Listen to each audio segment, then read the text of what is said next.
I've always believed that life goes on, no matter what happens. You push through the struggles, brush off the close calls, and keep moving forward. That's the way of a truck driver. The road stretches endlessly ahead, and there's always another load to haul, another destination to reach.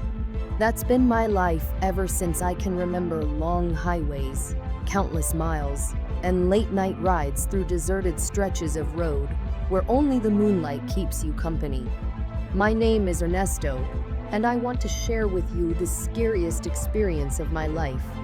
This isn't one of those old trucking legends or a ghost story that gets passed around. Rest stops, this happened to me.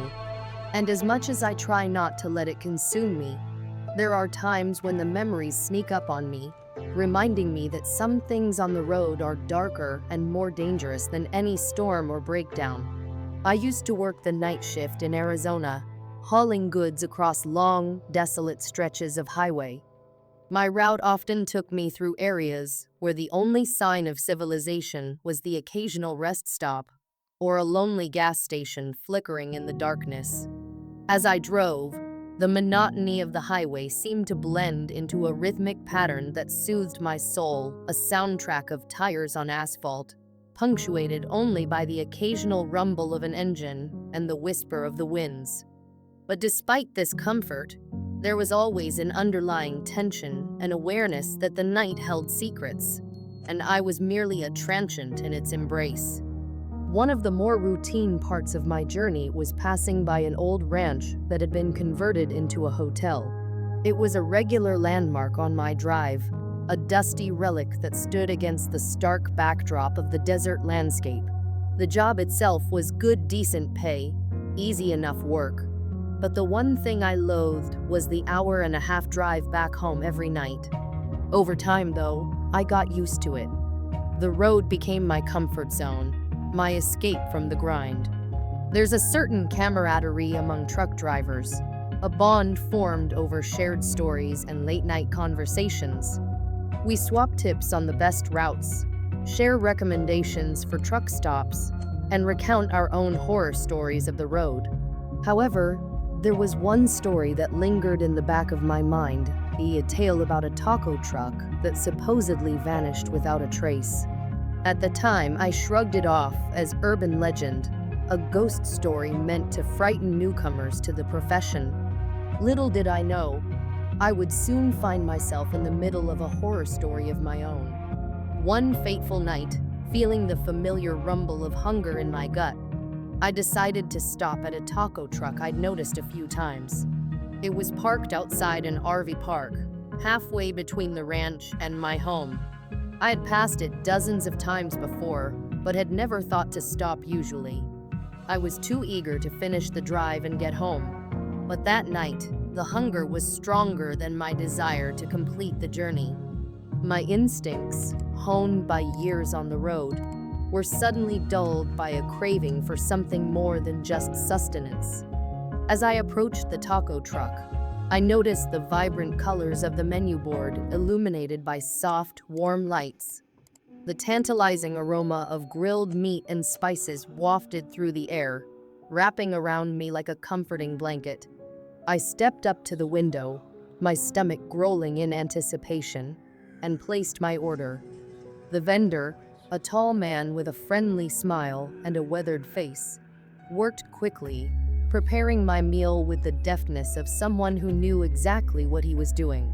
The tacos were incredible, packed with flavor and seasoned to perfection. I can't even begin to describe how good they were. Maybe it was the hunger, but they tasted like nothing I'd ever had before.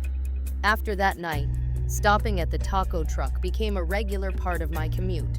It wasn't daily, but it was frequent enough that I got to know the guy who ran the place, or at least, I thought I did. Strangely, I never learned his name. I guess I just didn't think to ask, and he never asked mine either. It seemed like one of those unspoken rules of the road, no need for formalities. He made great food, and I was a paying customer. That was enough for both of us. But I wish I'd asked for his name because it might have helped me understand what happened that night. It was a night like any other. I pulled into the RV park, parked my truck, and walked over to the taco truck. Everything seemed normal at first, except there was no sign of the vendor. The lights were on, the truck was open, but no one was behind the grill. I waited a bit, figuring he might be in the back or dealing with some supplies. But as the minutes ticked by, I started getting impatient.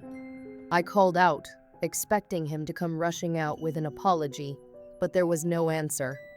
The place was eerily quiet, and a shiver ran down my spine. That's when I noticed the smell. It was the unmistakable scent of something burning, acrid and pungent. My heart began to race as I peered over the counter, trying to see what was on the grill. The taco truck was one of those large ones, built for real volume, and I couldn't get a good look. I thought maybe the vendor had forgotten something on the grill, so I called out again. "Hey, buddy, you're burning something." Still, no answer.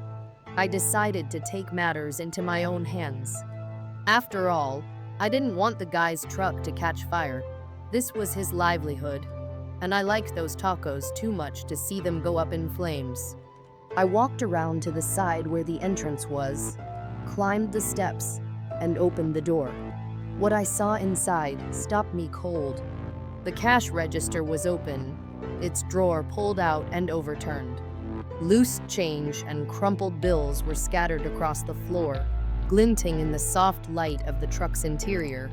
My first thought was that there had been a robbery, but everything was too clean.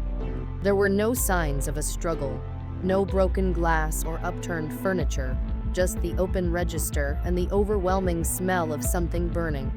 I stepped further into the truck, heading toward the grill to turn it off. As I rounded the corner, I caught sight of the grill and felt my stomach lurch. There, scorched onto the grill, was a perfect black outline of a human hand.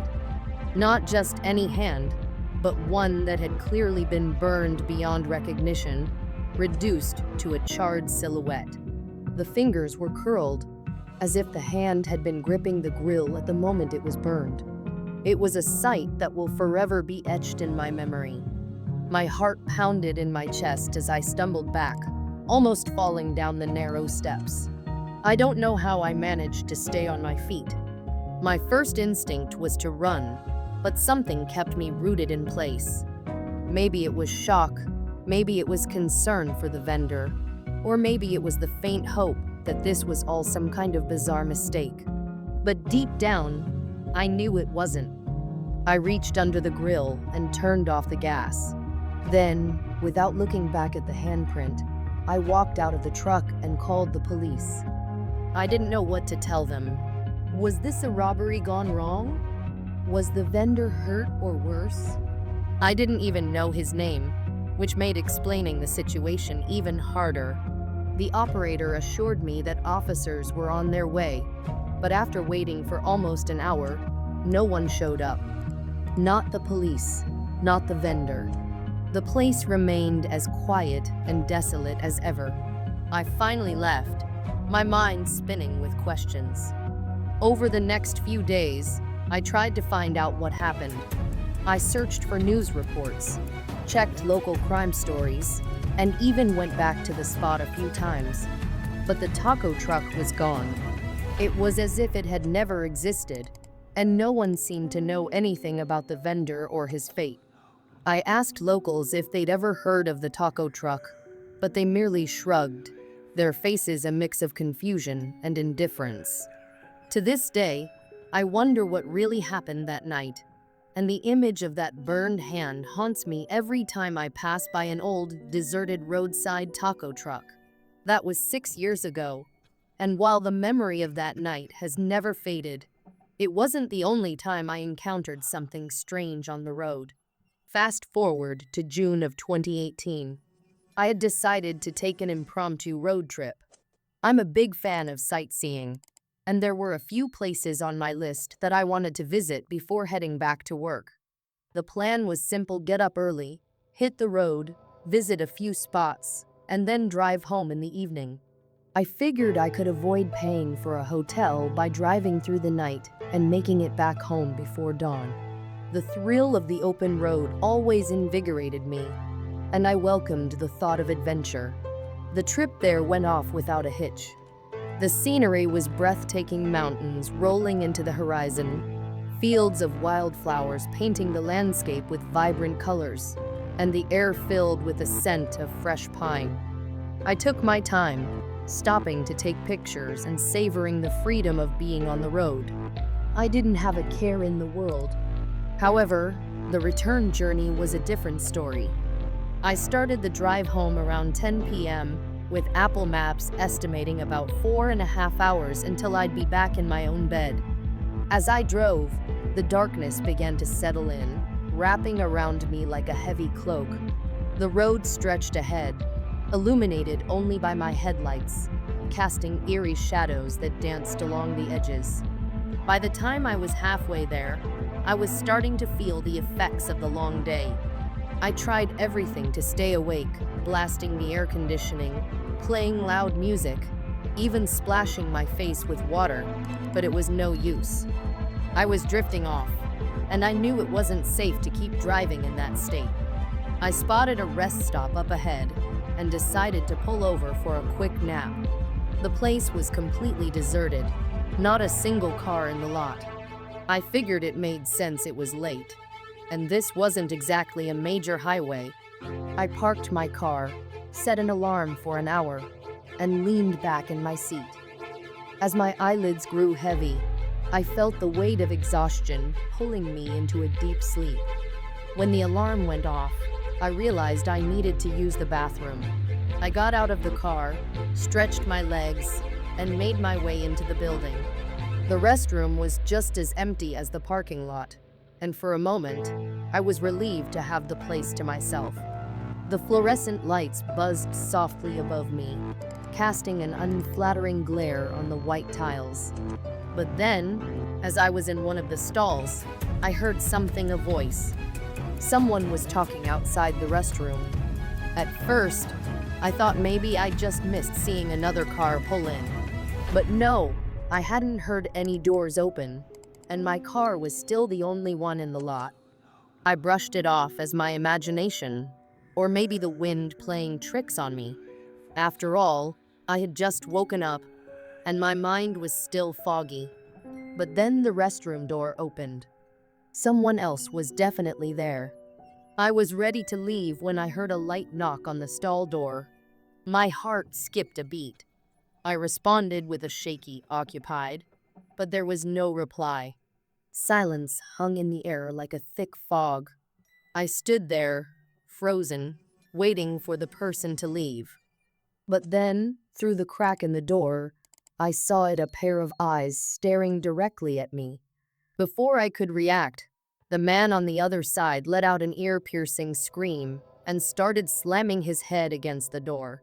The sound of his skull thudding against the metal echoed through the empty restroom, each impact more violent than the last. Panic surged through me.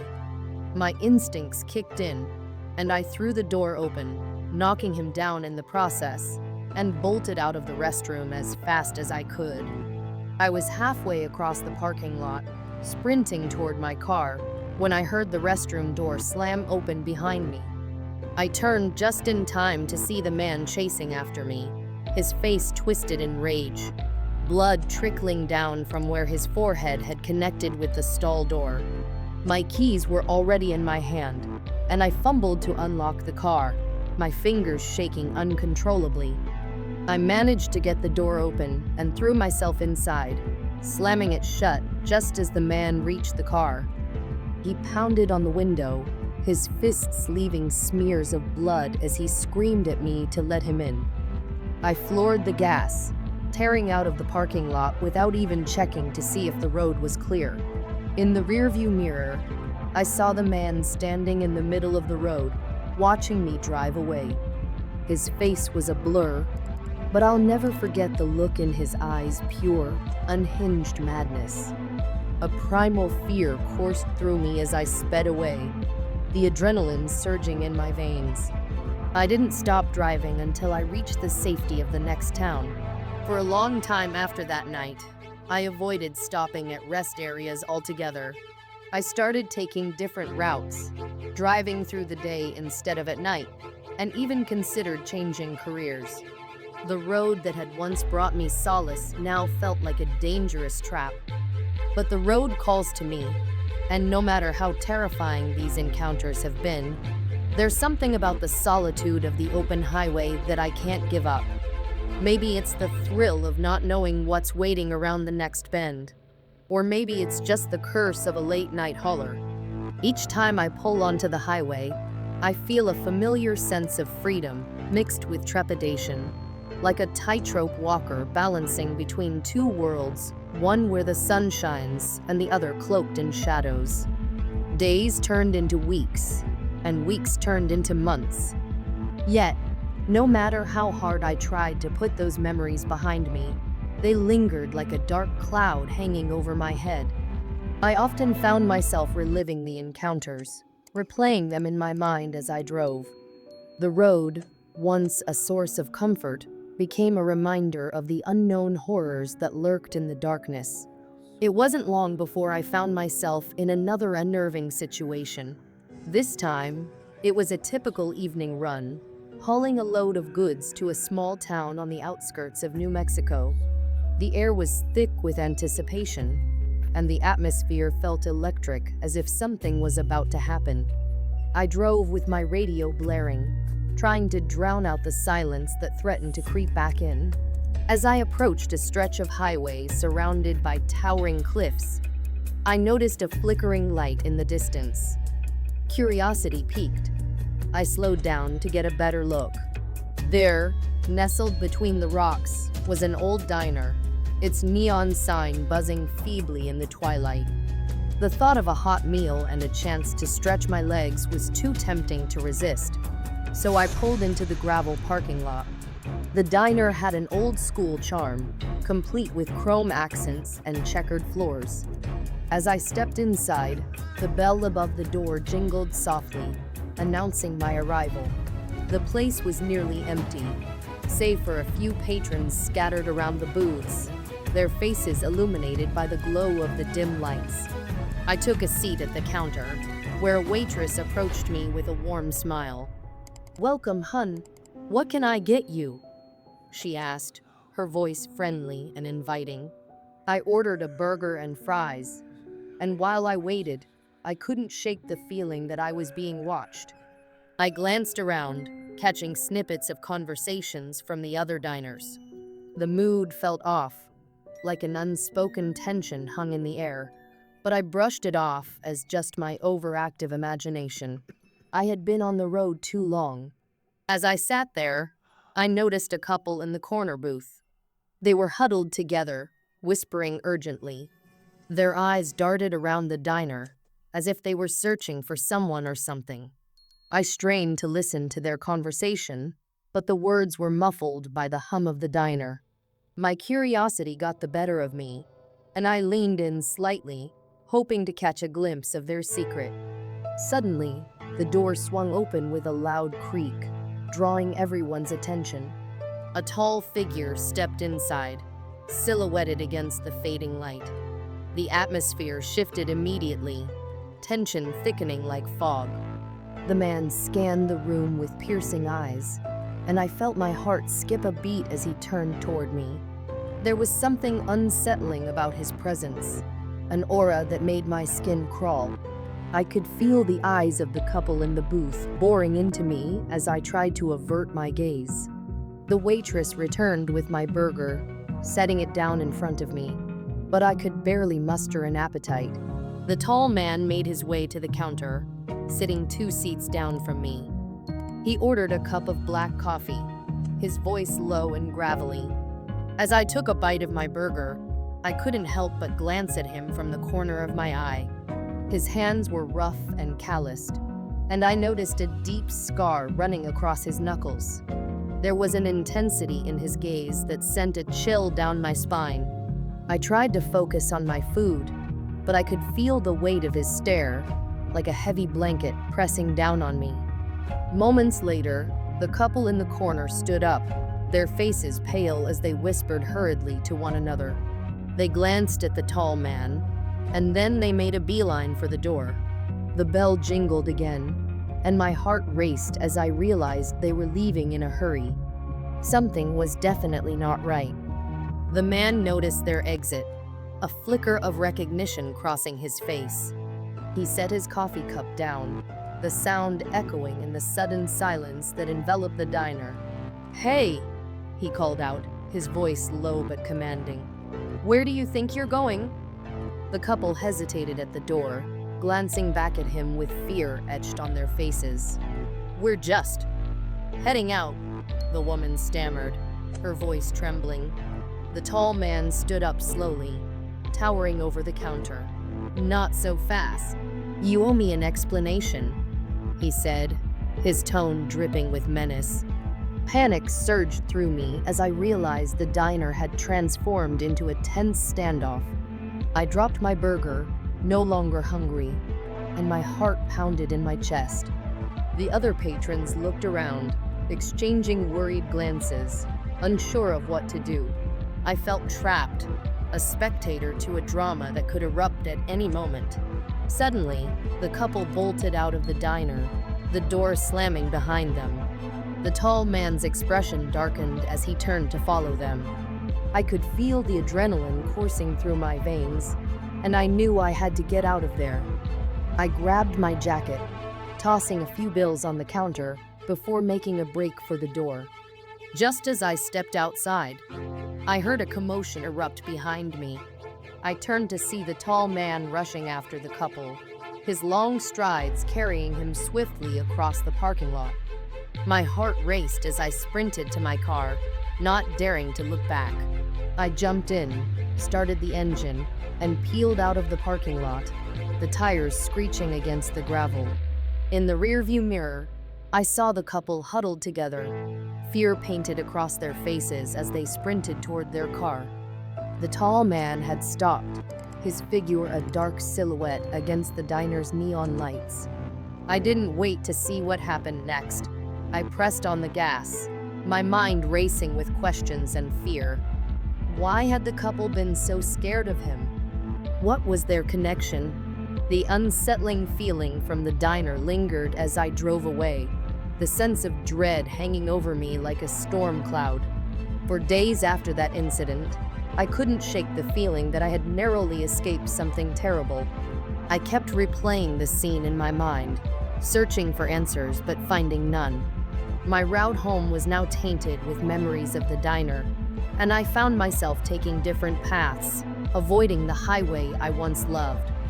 And yet, no matter how many miles I put between myself and those dark encounters, the road kept calling me back. The thrill of driving, of discovering new places and experiencing the unpredictable nature of the open highway, always drew me in. I continued to work, to haul loads and chase the sun, hoping to outrun the shadows that lurked behind me. But deep down, I knew that the road was more than just asphalt and tires. It was a living entity, filled with stories and secrets waiting to be uncovered.